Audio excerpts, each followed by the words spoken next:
এখন আপনারা হয়তো বলবেন, হুজুর সমস্যা কি? এটাও তো দেখতে ভালোই তো দেখা যায়। তাহলে আমি বলতে চাই, আপনি কোন একটা দোকানে গেছেন কিছু কেনার জন্য, ধরেন আপনার অনেক ক্ষুধা লাগছে, আপনি একটা মুদির দোকানে যায় বলতেছেন, ভাই এই জিনিসটা দেন। দোকানদারের কাছে যায় আপনি বললেন, ভাই আমার পকেটে টাকা পয়সা নাই, অনেক ক্ষুধা লাগছে ভাই, একটা কলা দেন, একটু রুটি দেন, কিছু একটা চাইলেন আপনি। দোকানদারের যদি মন মানসিকতা ভালো থাকে, ওই দিন বেচা কিনা ভালো হয়, সে চিন্তা করতে পারে লোকটার কিছু নাই, গরিব মানুষ, ভাই আমি মুসাফির মানুষ, ক্ষুধায় পাগল হয়ে যাচ্ছি, হাতে টাকা নাই, হারাই গেছে বা পকেট মানি নিয়ে গেছে, কিছু একটা আমি বিপদে পড়ছি। তাহলে অনেক দোকানদার দয়া করে আপনাকে একটা কলা, একটা বিস্কিট, একটা কিছু এগুলো দিয়ে দিতে পারে। সম্ভাবনা আছে না নাই? আপনি টাকা আনতে পারেন নাই, তাও কিছু বিপদে পড়লে দোকানদার দয়া করে দিতে। কিন্তু আপনি যদি চিন্তা করেন যে দোকানদারের কাছে ছোট হতে যাবো না, দরকার কি, একটা নকল টাকা বার করছেন, 500 টাকার একটা নকল নোট নিয়ে বলছেন, দোকানদার ভাই কলা দেন, বিস্কিট দেন, হাম দেন, তাম দেন। তো এই নকল নোট দিলে, যার কাছে নকল নোট দিচ্ছেন, যদি ধরা পড়ে এটা নকল নোট, তাহলে কি হবে? দোকানদার মনে করবে, আরে বেচারা আসল টাকা পায় নাই দেখেই তো নকল টাকা নিয়ে আসছে, থাক তাহলে তারা দিয়ে দিই। কি বলেন? দিবে? বলেন কি হবে? টাকাটা আস্তে করে রেখে বলবে, ভাই ভিতরের দিকে আসেন একটু, তাই না? ভিতরে আসেন, আপনি বাইরে দাঁড়াই কেমনে খাবেন? ভাই আসেন ভিতরে, ঢুকায়া ঝাঁপটা ফালায়া থানায় কল করবে, ভাই বড় রুই মাছ পাইছি, আসেন তাড়াতাড়ি। হ্যাঁ, জাল টাকা চক্রের সদস্য পাওয়া গেছে, ভাই আসেন। পুলিশে হাতে উঠে দিবে না? তাহলে কি শিখলাম এখান থেকে? টাকা নাই, তারপরেও পাওয়ার সম্ভাবনা একটু হইলেও আছে। কিন্তু যদি জাল টাকা নিয়ে যান, পাওয়া তো দূরের কথা, মুগুরের মায়ের মিস।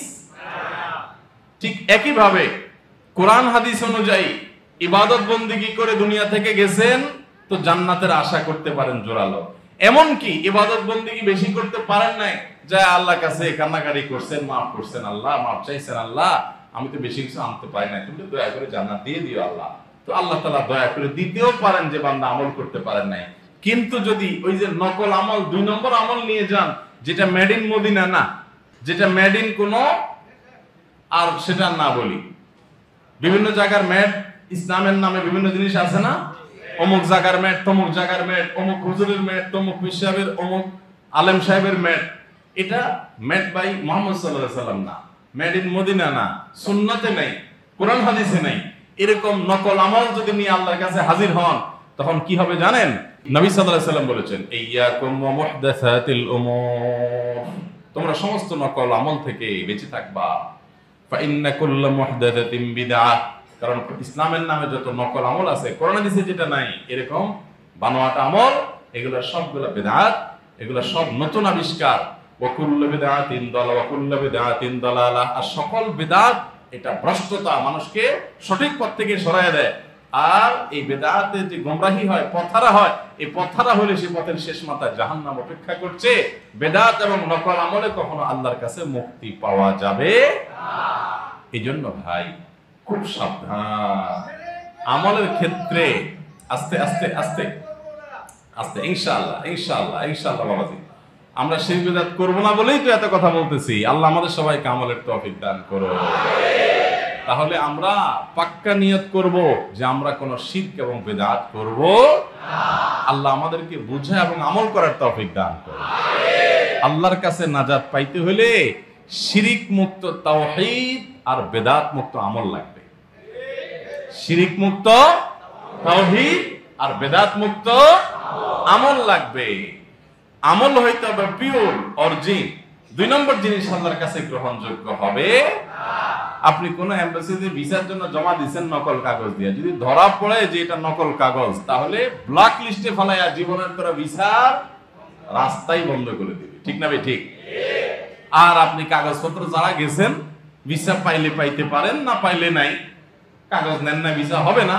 আর দয়া করে ভিসা অফিসার যদি বলে যে দিয়ে দিবে, দিতেও পারে। কিন্তু নকল কাগজ যদি ধরা পড়ে, তাহলে এমন ব্ল্যাক লিস্টে ফেলাইবে এমবাসি, জীবনে এই $500 আর কোনোদিন ওই দেশ ভিসা। ঠিক একই ভাবে ইসলামের নামে যতটুকু করবেন সেটা পিওর যেন হয়, ভেজাল জিনিস আল্লাহর কাছে নিবেদন করবেন, জান্নাতের আশা ছেড়ে দেবেন। এজন্য আমল যতটুকু করেন পিওর হইতে হবে, ইমানটা ঠিক থাকতে হবে, আর ওই আমলটা হতে হবে নবী সাল্লাল্লাহু আলাইহি সাল্লামের পদ্ধতি অনুযায়ী। তাহলে ভাইরা আমার, আমাদের আখিরাতের নাজাত এবং মুক্তি নির্ভর করে দুটি জিনিসের উপরে। এক হলো শিরিক মুক্ত ঈমান, তাওহীদ, যে আল্লাহর সাথে আর কাউকে শরীক করব না। আমাদের সকল লাভ, ক্ষতি, কল্যাণ, অকল্যাণ, দুঃখ, সুখ, সন্তান দেওয়া না দেওয়া, ব্যবসা হওয়া না হওয়া, সকল কিছুর ক্ষমতা এবং মালিকানা একমাত্র কার হাতে? আল্লাহ ছাড়া আর কারোর হাতে এগুলোর কোনো ক্ষমতা নাই। আমরা মুসলমান, অন্য ধর্মের মানুষ যারা শিরকে লিপ্ত হয়, যেমন হিন্দুরা আছেন, অনেকে আছেন, তারা তাদের ধর্মীয় বিশ্বাস ধারণ করেন, লালন করেন, সেটা তাদের ব্যাপার।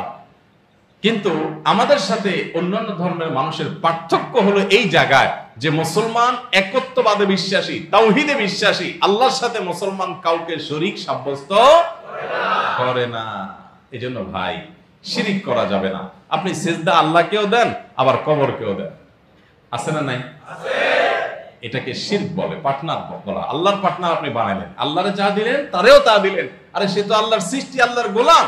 যেই কপাল আল্লাহকে দিয়েছেন, এই কপাল আর কাউকে দিতে পারেন না।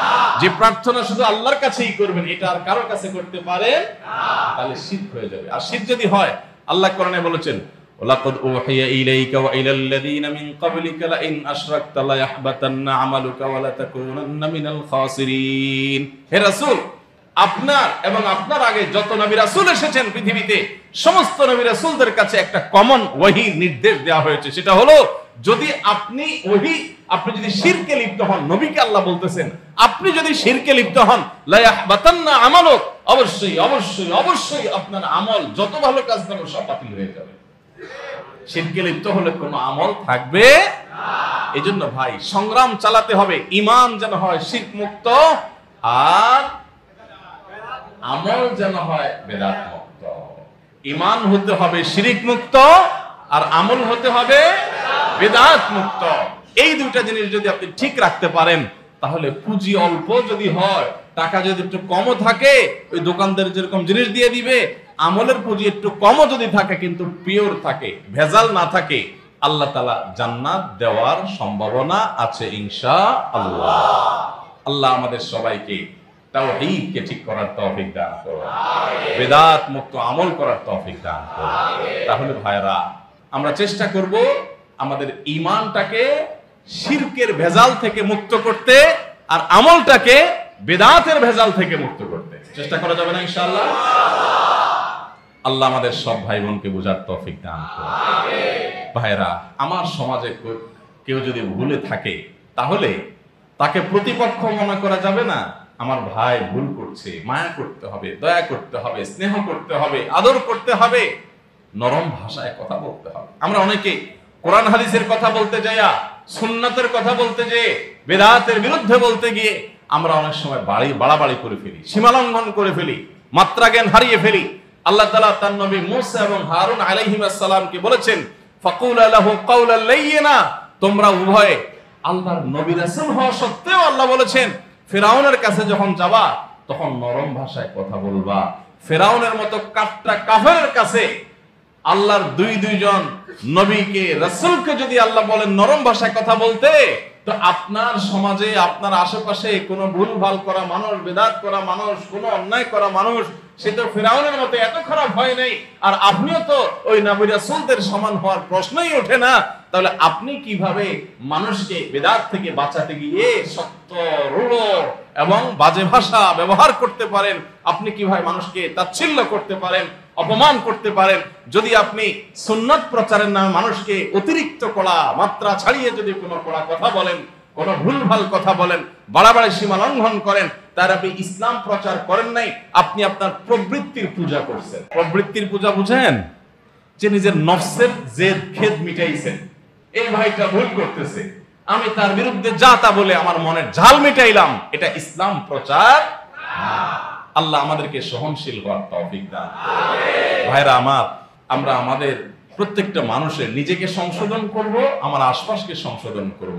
আমরা তাওহীদের আলো জ্বালাই দিব, সুন্নাতের প্রচার চালাই দিব, ইনশাআল্লাহ তাতেই দেখবেন শিরক এবং বিদআত থেকে মানুষ দূরে সরে আসবে, মানুষ সত্যটা বুঝতে পারবে। আমরা দোয়া করব, চোখের পানি ফেলবো, সুন্দর করে বুঝাবো, সুন্নাতের তালিম চালু করে দেন, সুন্নাতের চর্চা চালু করে দেন, সুন্নাতের প্রচারণা চালাই করে দেন। কোন আমলের সুন্নত কি সেটা বলতে থাকেন, দেখবেন অটোমেটিক নকলটা দূর হয়ে যাবে। সত্যটাকে আপনি যত উদ্ভাসিত করে তুলবেন, মিথ্যা তত দ্রুততার সাথে বিতাড়িত হবে। অতএব পদ্ধতিও সুন্দর হতে হবে, আমাদের মধ্যে কোমলতা থাকতে হবে, সৌন্দর্য থাকতে হবে। আল্লাহ তাআলা আমাদের সবাইকে সেই নববী পদ্ধতি অনুযায়ী আমাদের সমাজ, আমাদের পরিবার, আমাদের ব্যক্তিকে সংশোধন করার তৌফিক দান করুন। সবাই চেষ্টা করবো তো ইনশাআল্লাহ। তাহলে যে কোনো আমল আল্লাহর কাছে গ্রহণযোগ্য হতে হলে আমাদের ঈমান থাকতে হবে, আর নবী সাল্লাল্লাহু আলাইহি ওয়াসাল্লামের পদ্ধতি। যে কোনো ভালো কাজ হবে তখন যখন সে ভালো কাজের পক্ষে আল্লাহর আদেশ নিষেধ আছে, আল্লাহর আদেশ আছে, আর নবীজি সাল্লাল্লাহু আলাইহি ওয়াসাল্লামের পদ্ধতি আছে। এই দুইটা যখন টিক চিহ্ন পাওয়া যাবে তখন সেটা সমান সমান বলা যাবে নেক আমল। আর যদি এই দুইটার কোনো একটা টিক চিহ্ন না থাকে তাহলে সেটাকে নেক আমল বলা যাবে না। তাহলে ইনশাআল্লাহ আমরা আজ থেকে আমাদের প্রতিটা আমলকে কোরআন এবং হাদিসের কোষ্টি পাথর দিয়ে যাচাই করে তারপরে সেটা গ্রহণ করব। ঠিক আছে না ইনশাআল্লাহ? আল্লাহ আমাদের সবাইকে তৌফিক দান করুন, সকল প্রকার বিদআত থেকে বেঁচে থাকার তৌফিক দান করুন, সুন্নতে রাসূল দিয়ে আমাদের জীবনকে উদ্ভাসিত করার তৌফিক দান করুন, আল্লাহর প্রতি ঈমানকে শিরক মুক্তভাবে আনয়ন করার তৌফিক দান করুন। সবাই চেষ্টা করবো তো ইনশাআল্লাহ। শিরক এবং তাওহীদ এবং সুন্নাত সম্পর্কে বিস্তারিত আলোচনা শুনতে হবে। আপনারা নিয়মিত প্রোগ্রাম করবেন, সুন্নাতের চর্চা করবেন, ইনশাআল্লাহ আপনারা জানতে পারবেন। আমরা আজকে শুধুমাত্র মূল জিনিসটা দিলাম যে একটা কাজ আল্লাহর কাছে ভালো কাজ হিসেবে গ্রহণযোগ্য হবে কখন, যদি কেউ সেই কাজটা প্রথমত ঈমানের সাথে করে, দ্বিতীয়ত হলো নবী সাল্লাল্লাহু আলাইহি সাল্লামের সুন্নাহ মেনে যদি আল্লাহর নির্দেশ মতো যদি কাজটা করে, তখন আমরা সেই চেষ্টাটা চালাবো। ঠিক আছে তো ইনশাআল্লাহ? আমাদের অনেকের মধ্যে অহংকার কাজ করে আমাদের অজান্তে। কিভাবে?